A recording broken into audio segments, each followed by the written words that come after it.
Hey,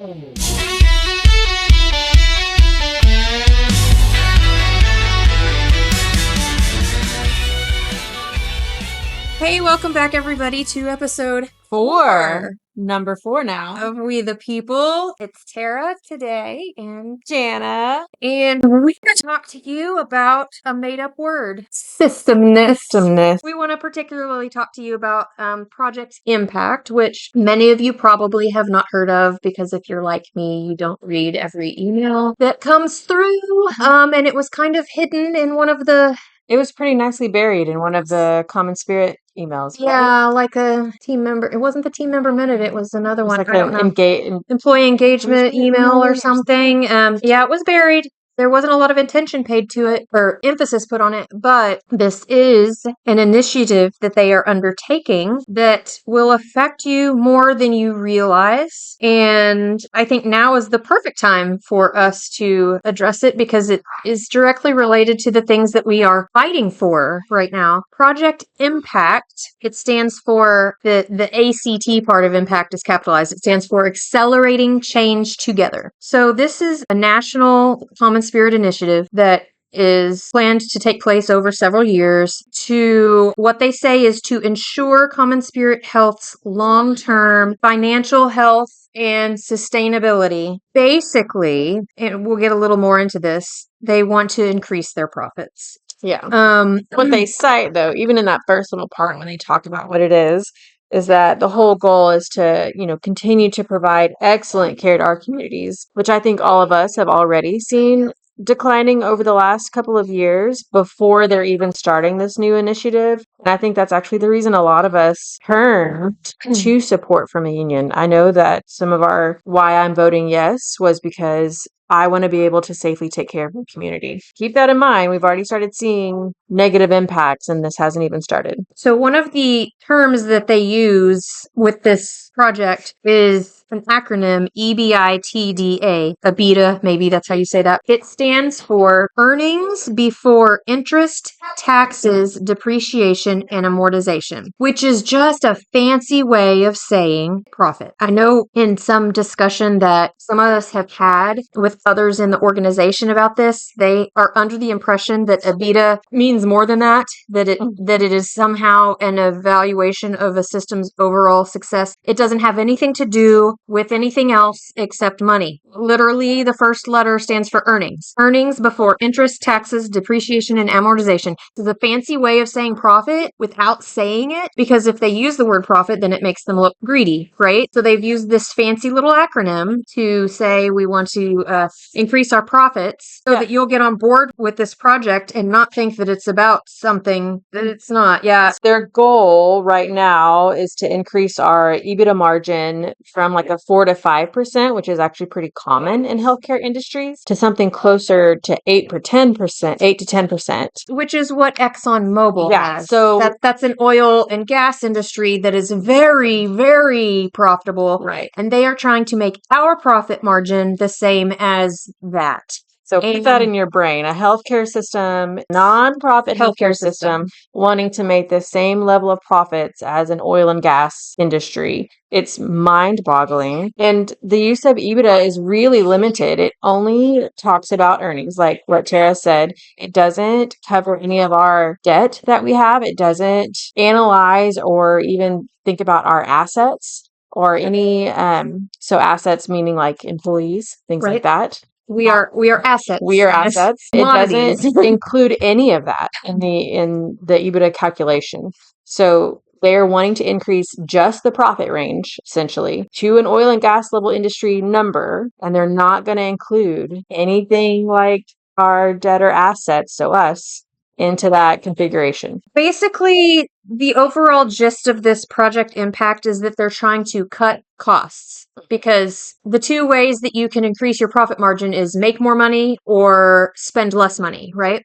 So the thing that they can affect most change in is how much money they're spending on things like equipment, supplies, employees. So that's what they're going to be doing, is trying to trim what they think is the fat. But really, how many of us are already aware we are working with limited resources? We have already, changed from products that worked for us to products that are inferior because they're cheaper. And we're talking little things here, but those little things affect our day-to-day work in big ways. Yeah. For example, when a couple years ago they changed the IV caths that we use to start IVs. Number one, they didn't ask input from anybody who actually uses the IV caths. So that big change, they actually did ask for input. All the input they got was negative. Well, yes, they did say this is what we're going to try them out. We Right. tried them out. We said they're terrible, but they still went with them. So it was an illusion of input. Yeah. But they had already made the selection without the input. That affected our day-to-day job because not in every department, but in some departments, you start multiple IVs on a shift. In labor and delivery, in the ER, Pre-op. I mean, like that's a major part of your patient care. You're going to start an IV on every single patient almost. And when you're working with a product that makes that job difficult, it may result in you having to poke that patient more times than you would have had to. Potentially, A, more pokes for a patient is uncomfortable anyway, but B, like the actual process, even if the first poke is successful, may be more painful, may cause more damage just because of the way it goes in. So this really is affecting the patients, and patient experience is a big thing for us. So this tiny little change that they think is benign actually, makes an big impact on our day-to-day work and our patients' experience of their care, which can directly impact our HCAP scores. And then our merit because it's included in your annual eval. Another example is that recently they tried to change, they want to change the sterile gloves that are used in surgery in OR. And they didn't ask any of the doctors who use these gloves to perform surgery. It turned out that the gloves that they chose are gloves that have been used by some of these surgeons before and were found to be inferior products. They made their job more difficult. They had a tendency to break their sutures, which means more time in the OR, more sutures used, potentially negative outcomes for the patients. Potentially increasing infection risk, increasing hospital stay, increasing readmission rates. I mean, so they think it's this simple, we're just changing the gloves, but they don't consider the impact that even the brand of glove we use has on the whole continuum of care, because they didn't ask a single person who is actually going to be using the gloves if this product was okay. While we understand you want to decrease the cost, your operating costs, obviously, to keep yourself financially sustainable, you have to weigh the benefits and the risks, and you can't always just pick the product that's the cheapest. You have to also consider what works best for the patient care, because ultimately that's why we're all here, is the patient care. Yeah, and you're just adding cost in the end, right? If we're increasing our admission rate, if we're increasing our infection rate, if we're decreasing our patient satisfaction, then you're only adding cost there. You're not getting the value from that product change that you were hoping for. We've seen that time and again. Think of the just staff gloves that they changed to several years ago that everybody had a problem with. They were coming out broken. They were coming out with huge holes in them. They're super thin, and people were noticing that stuff was leaking through the gloves onto their skin. We still have those same gloves. Those have not changed. What they did do was change the box size to try and make people happier. They're still the same crappy quality gloves, and they're still coming out 50 at a time when you go to pull one out because of the way they're packaged. Mm-hmm. Like, they're not good gloves. And so we're wasting money there because we're going to grab two and 75 are falling out instead, and those all wind up on the floor and in the trash. So this little word that they've kind of plugged into this project impact email that maybe is related to this is efficiency. They keep referring back to how they're gonna focus on more efficient means of us working and focusing on things to increase their EBITDA value. To me, and maybe to you too, Chair, that word is not being used as maybe it's intended. It's kind of what they're using it as is like less costly. Mm-hmm. So efficient, not necessarily, but less costly to them. Mm-hmm. And not because they're not going to be stable, but because they want to increase profits. This is not to maintain, right? Right. This is not at equilibrium. We're talking just about increasing profit. Their statement that this initiative is trying to ensure that we can continue to live out our mission, to invest in our facilities and our ability to serve, our long-term viability, our ability to expand services. My opinion is that their way of measuring our success is continued expansion.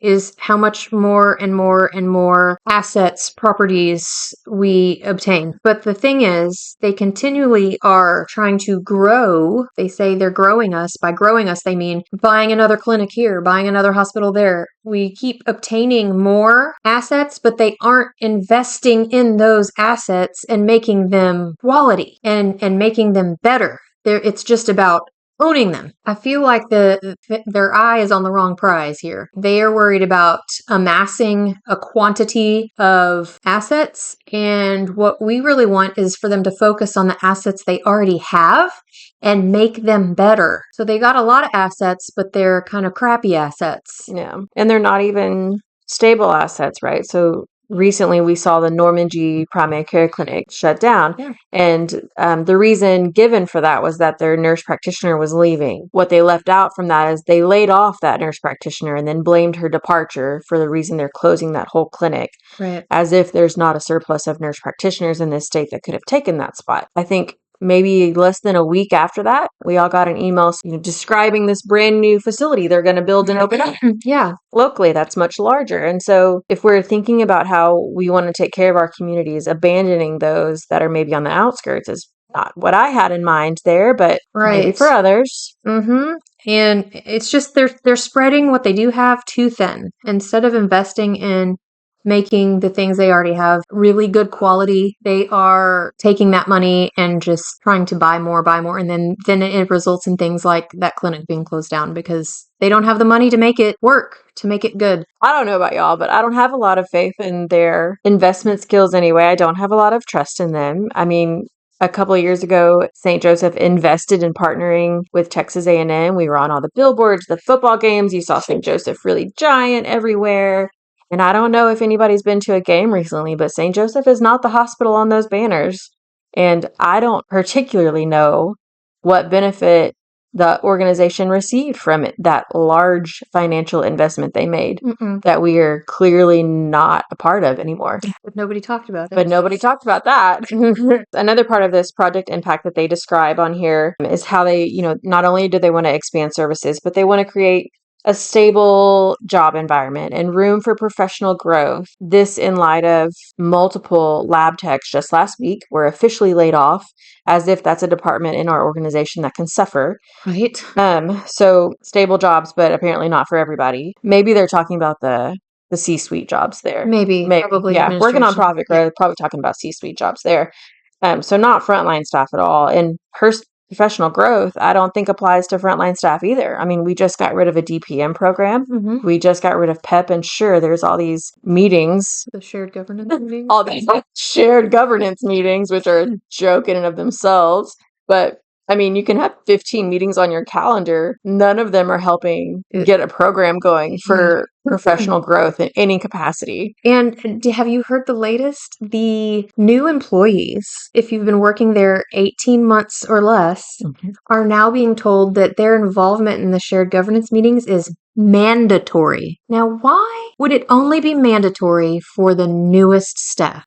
Perhaps they are the most easily influenced? Right.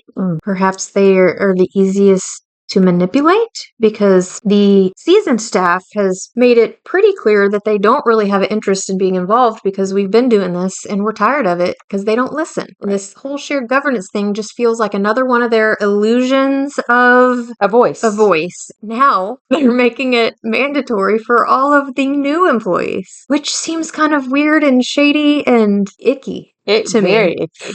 Totally agree. It makes me feel like not only do nurses I'll talk about nurses specifically because I am very pro-union, obviously, but it makes me feel like the only way that nurses who have been there longer can stand up for these new generation nurses coming in that are going to be the ones taking care of us and our families one day is to be part of the actual union that will actually give you a voice in this organization because they're already having theirs stripped away and they don't even realize it yet. But we do because we've been there and seen it. Yeah. And a lot of the newer nurses have stated, even regarding all of the union stuff, that they feel like they haven't been there long enough to know if it's a necessary or a good thing, or they haven't been there long enough to feel like their opinions matter. Like that they don't know whether something needs to be changed or not. But these are the ones they want to be involved in the shared governance. So they don't want the people who have been there for a long time, who have confidence and who have experience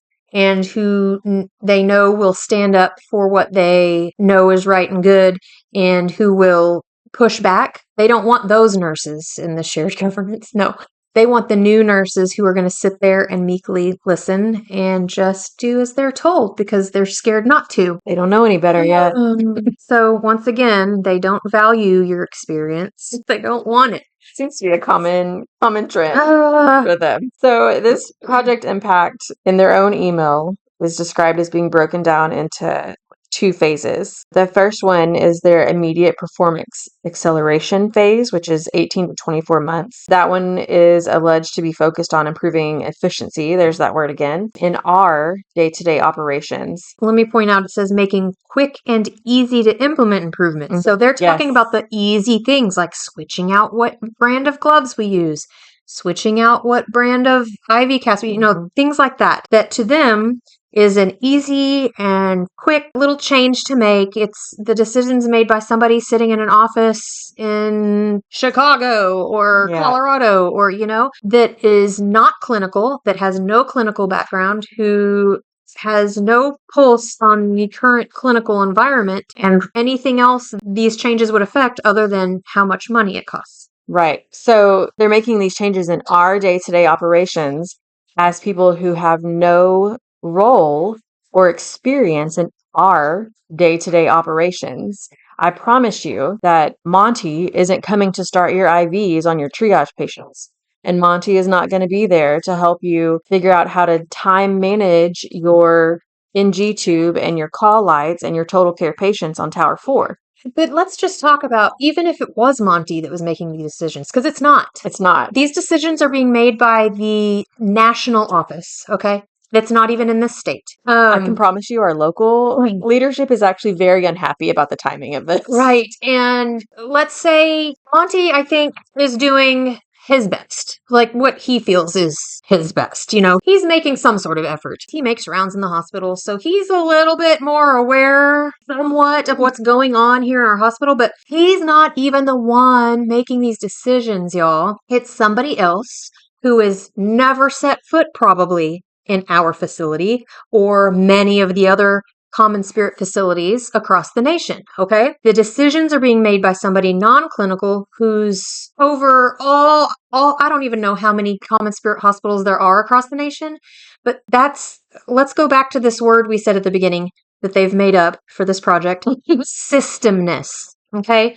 Which basically means uniformity. They are trying to make every single Common Spirit hospital the same because from a financial perspective, they can get a lot of breaks in prices if every single facility is using the same EHR system. Okay. They get bulk pricing. You know what I mean? Like if some hospitals are using, Meditech and some are using Epic and some are using Cerner, they get some bulk cut, but it's like when you buy a bulk order of t-shirts, if you buy 10 of them, the price is $5. If you buy 50 of them, the price is $4.50. So the more you buy, the lower the individual price is. So that's the idea of Systemness, is basically making every single facility the same in the types, the brands of supplies we're using, the technology that we're using, because they can get more of a price break the more of one type of thing that they buy.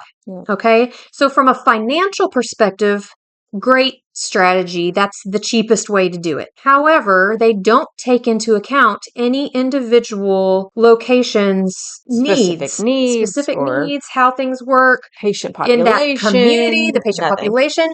So these are purely on paper decisions being made because of their cost effectiveness, not necessarily because it's the best product for every single place. The problem with making every single place exactly the same is that we become just a cog in the wheel, which is how a lot of the employees here already feel. The bigger of an organization we joined, as we kept getting bought out, and now we're part of this big national corporation, it's like the individual employee at the local level doesn't matter anymore. No, it became very clear that we're just numbers. We are just numbers, and so that's what the whole idea of systemness is going towards. It's like a big efficient machine, and you don't see any of the individual parts as their individual identity. Overarching policies about personal leave, for example. You might have a unique situation. You might have a great relationship with your manager or your local leadership team, and they would perhaps grant you some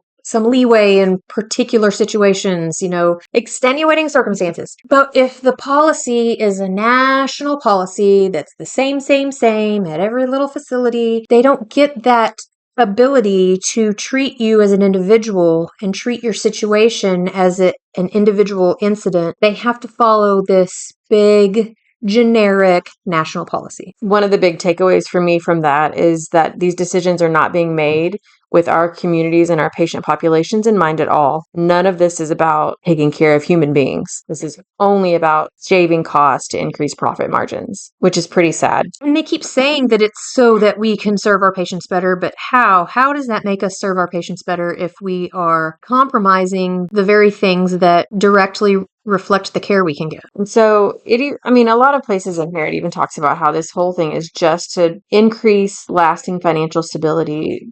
All of these initiatives are to drive lasting financial stability and make these things more tailored to maximize financial performance. All of these things. What I remember from starting at St. Joe so long ago is that we were a nonprofit hospital geared solely towards caring for our community, doing indigent care, and doing charity work, and we could do all these things. And in doing so, we took care of each other. We used to be able to donate our time. If an employee was, say, getting cancer treatment or out with crazy family circumstances, we could donate our PTO to them. Right. I don't know if y'all know that, but that ended a while back Mm-hmm. with our systemness, Yes. with our alignment Yes. with national standards, with common spirit. We can no longer take care of our team like that. Yeah. And that to me is true human kindness. Right? This propaganda that they put on their billboards everywhere about human kindness, and yet their actual, initiatives like this that's not at the core of it. Just because they throw the word around doesn't make it true. I feel like that's where we were as a community hospital, but as a national corporation, that is not at the heart of their mission as much as they want to say that it is. They even specifically say the impact on your work will vary by region and market. Initiatives for Project Impact are tailored to maximize financial performance, focusing on optimal resource use and sustained growth. Nowhere does it say the initiatives are tailored to deliver exceptional quality patient care. And nowhere does it talk about, so those words are very fancy, right? They sound amazing if you're a newer employee, or maybe if you're an employee that has really bought into all of this and you're listening to this. Those words sound affirmative to you. They sound positive. They sound like you're going to be part of a company that's around for a little bit. But I hate to tell you this, because nowhere in there does it talk about keeping you on. No. If you don't toe every line that they give you. You are one of the resources. Right. That they are referring to, and they've already optimized their phlebotomy resources. Right. They've financially optimized speaking. right back onto your job task list. So they think you're not busy enough. You can do your own phlebotomy. That's super efficient. Let's just look right now at all of the trimming that has been done in just the most recent 6-month period. What have you seen change? I can list off a few. Lab is a big one, right? We've all seen lab go. And in doing so, we've seen delays, we've seen errors, we've seen patients being completely neglected in some of their stuff, right? And more being put on the nurses. I have seen EVS go. There's often only one in the Bryan Hospital, the entire hospital overnight. There's usually only one in the College Station Hospital day and night, having to focus on different areas that are pretty high in need. Mm-hmm. So I have personally seen surgeries being delayed because the OR hasn't even been started cleaning yet. Labor and delivery wise, that's a baby and a mom waiting to go back for what is usually an unscheduled, unplanned C-section. Right. And we're having to wait to go and help this baby and help mom and do all these things. Obviously, Because the poor one EVS worker that's working all the places is just running around like being pulled from this end and that end. It's not their fault. They're doing the best they can. Yeah, changed our linen service. Mhm. And that's been a joke for years, but I think it's actually gotten worse. Can you imagine how embarrassing it is to put a patient in a room and say, here's your room where you're going to have your baby. I'm so sorry there's not a pillow on the bed. Or I'm so sorry we don't have pillowcases right now Yeah. for said pillow. Oh my gosh. I'm so sorry. They decreased our delivery of linens to only like twice a week in College Station, and we actually ran out of baby blankets. They won't be here till Sunday. Right. We're trying real hard to get them from another hospital, though. Oh, None of it is about taking care of people. and so these fancy words, this is a great solid plan from a business perspective. Yeah. But we aren't a business. We are supposed to be a not-for-profit ministry. So while, yes, we have to maintain our financial stability so that we can continue our ministry, we should not be focusing on increasing a profit margin over providing quality care and having the things we need to do so. So let's talk about who hatched this little plan. This is a great little business plan from a couple of business people. Yeah. They are not clinical. No, not at all. This is a beautiful little project designed by Should we read their Common entire Spirit's title? Yeah. executive leadership team. And we don't have to, name call them. Everybody can see it in Yeah, here. it's But in the email. it's I mean, in the it's email. it's laid out. But it's the chief administrative officer and the chief operating officer for Common Yeah. Spirit. So on the national level, So that they're not Pretty- nurses. not at all. They are not providers of any kind. have never been. No. One What? of them is a lawyer Okay. with like what, an MBA. Mhm. The other one has a master's in health. Masters in public Yeah. health. Yes. So one of them came from Henry Ford Hospital System. And interestingly enough, they were part of big changes like this over there. They streamlined, is what their version Word of over there, yeah. efficiency and systemness was, right? So they streamlined their services at that hospital system. Since then, the profit has gone up for them. So I guess success. So what's it like to work there? Right. So their employees hate it.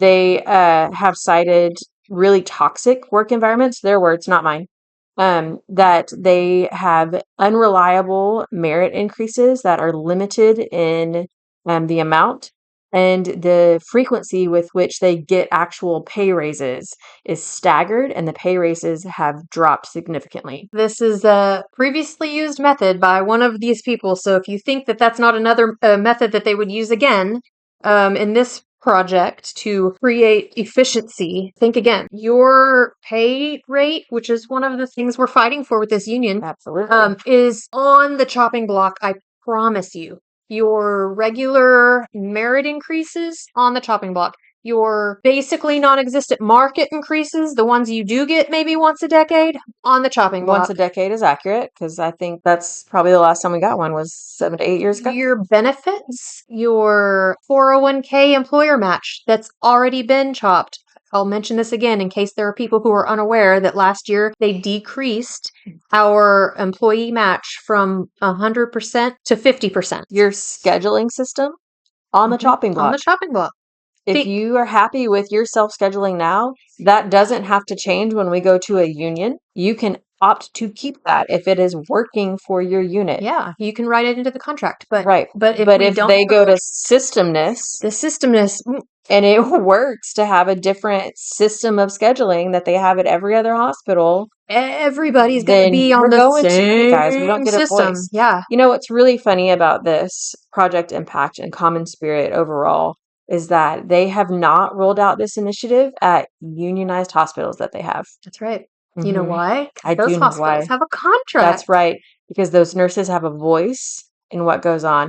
Also, for the naysayers, those hospital systems are still financially stable. Yep. So I know that's one of the things they try to say is, oh, you're asking for all these things. You're going to lose something, or we're not going to be able to sustain ourselves. That's not true. They've already got 27 other hospitals that they are doing this in, and they are stable and functioning, and the employees are happy. And because the union is there, the employees have been able to stop this from happening. This project impact, this efficient fat trimming, Right. profit increasing, let's go to oil and gas profit margin level behavior. Let's think about this, because one of the things that I'm really concerned about with all of this trimming is our critical access hospitals. I feel like they're on the chopping block. I know that there have been threats before in the past of closing one or more of them down. I know that there are people who think that they operate efficiently and so they aren't at risk, but the fact that they operate efficiently doesn't mean that they are profitable for Common Spirit overall. They don't bring in what the bigger hospitals bring in, so they are going to be the low-hanging fruit. And we need our critical access hospitals. That's important. We do. For those communities. And in other places that have unions, when they have threatened to close facilities like that, the union has actually saved them, has kept them from being able to do that. So I know that there are a lot of you out there that work at the critical access hospitals that really enjoy your work environment right now. And I'm so happy for you that you have that great work environment. And I want you to be able to keep it. And you want to stay in the community you grow up in. You want to take care of the people that you are family with around you, right? That's your community. You want to stay and work there, and you should be able to. And I know that you think that being lumped in with us in these two bigger hospitals is not maybe fair or maybe not appropriate. Yes, we have different situations, but we really do care about you too, and we would be able to fight for you. You can put things in the contract that preserve what you have right now, and then if at any point your facility was on the chopping block, we would all be working together to save your facility. So we really are doing this for you too. I know that we have a lot more issues at the two bigger facilities than you have. And so it can look like, oh, we need this and want this for us, but it's not necessary for you guys. It is necessary because we have strength in numbers, and the more of us fighting for you there are, the more successful we'll be. And there is actually proof, I don't have it in front of me, I can come back with it or put it in the comments or something, of other facilities that have been saved because their union fought for them. Stood up, yeah, And joined saved together. them. And so they prevented facilities from being closed down. This is a very real concern that you should have. And I know that some of you, you're really close with your managers and you all work really good together, and that's great and wonderful. But the decision about that isn't going to be made by you guys or your local management. It's going to be made by somebody in Chicago. 30 times removed from our organization. Somewhere else. And it's going to be made on paper, on a black and white spreadsheet. It's not going to be about you in particular or your community and how well you work together and how good you are for your community from their perspective. It's going to be about money. It is. And so this is a really important protection. This has not been talked about a lot recently, but there are actually some federal changes coming down that change the classifications for what can even be considered a critical access hospital. And some of our facilities will be affected by the changes. And if you think that senior leadership, not local, nothing local, but if you think that the person sitting in Chicago won't see an easy out in those changes and an easy way to cut cost and get rid of that facility altogether, you are very mistaken, and I'm sorry to tell you that. Going back to the authors of this project, yes, so we talked about the one who's a lawyer who has implemented similar streamlining at other facilities. The other author of this project comes from a background at an HCA facility, which I'm sure that all of you have some kind of response innately feeling when you hear the words HCA. I mean, I don't know about you, but I wouldn't want to work at an HCA hospital or be cared for at an HCA hospital.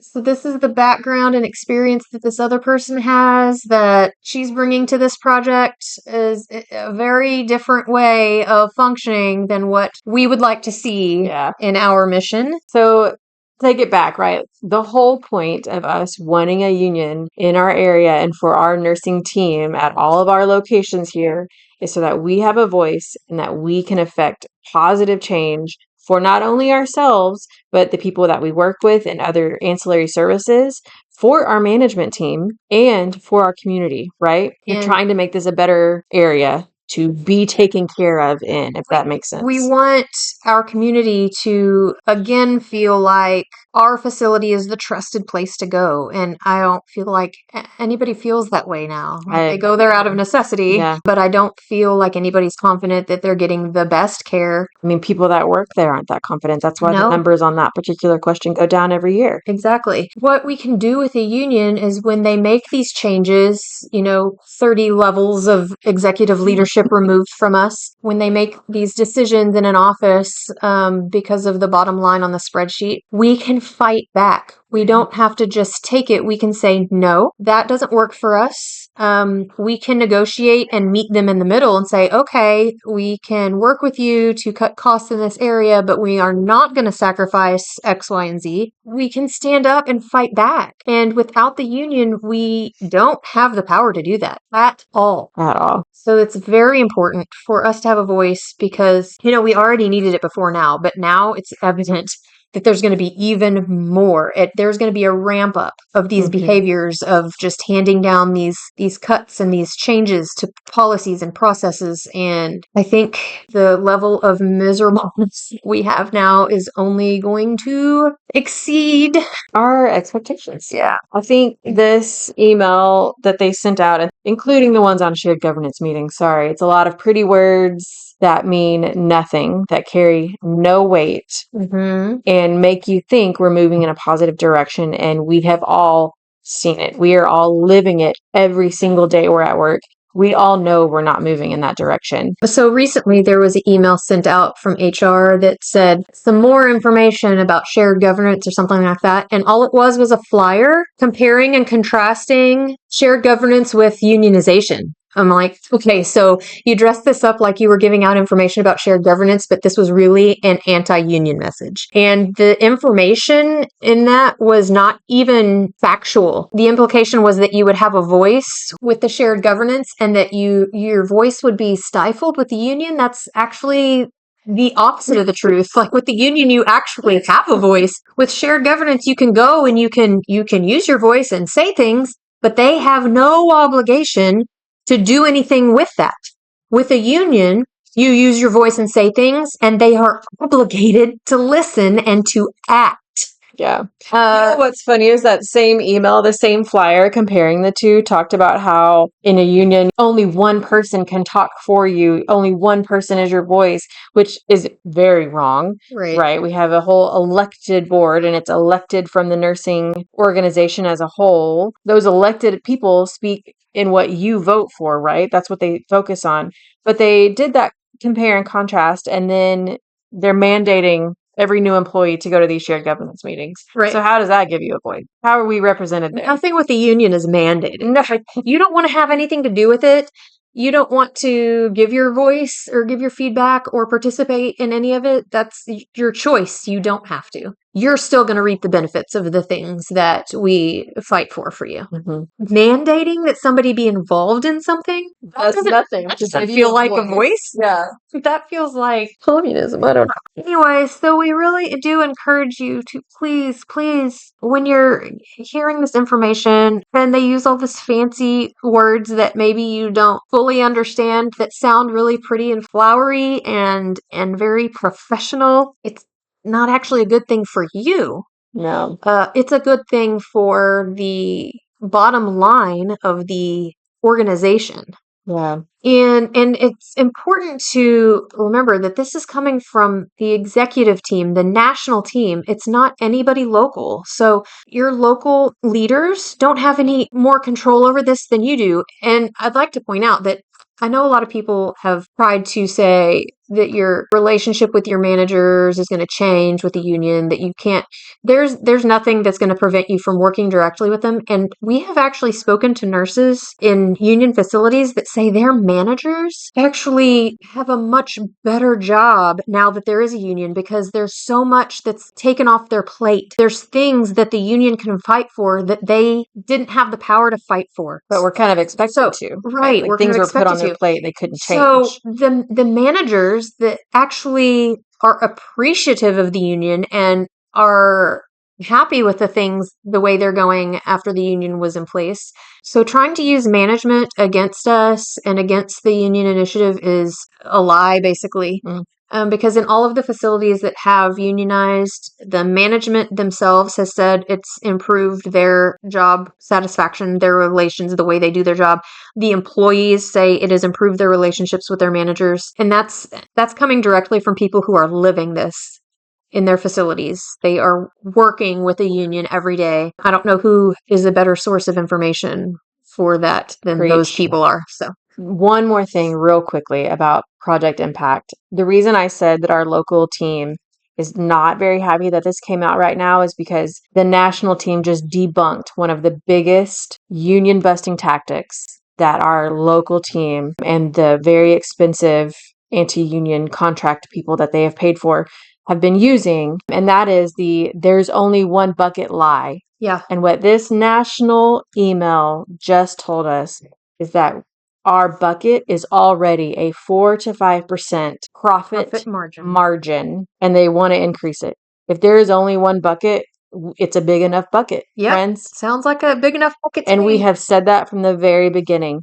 The bucket is already big enough, and they have just proven us right. The fact that this came from national and that our local team had no say in this and no control over when it came out is making them very unhappy, because it is actively debunking the lies that they have been saying and the misrepresentation of the organization overall that they have been giving people, and a better summary of how little control they have to affect change with these shared governments meetings. They can't do anything anyway. They're all for show, guys. They're for show, because as you can see, Common Spirit is wanting to make everything done the same way at every facility. So what is the purpose of having a local shared governance? You're not going to be able to change anything if it's something that is decided by a national policy. No. You got to be same. Man, I feel so much better knowing about Systemness now. Systemness. Oh gosh. Okay, so guys, again, we encourage you get out there and vote. December 9th and 10th, guys. Please try to make the very first voting session on the very first day, so you have a backup plan. And please share this podcast with every nurse you know. We've got to get the word out there to people who have not been able to be reached yet. Yeah. If you know any nurse in our organization, whether they work in the actual hospital setting, the clinic setting, the office setting, even like a cancer clinic or something, anywhere, reach out to them, get them these podcast episodes, get them this Share information. Them the information that you have heard. Yeah. Because right now, all they're hearing is information from the hospital, and it's not entirely accurate. Anyways, okay, guys, thanks for joining us. We will see you December 9th and 10th. That's right. Bye, guys.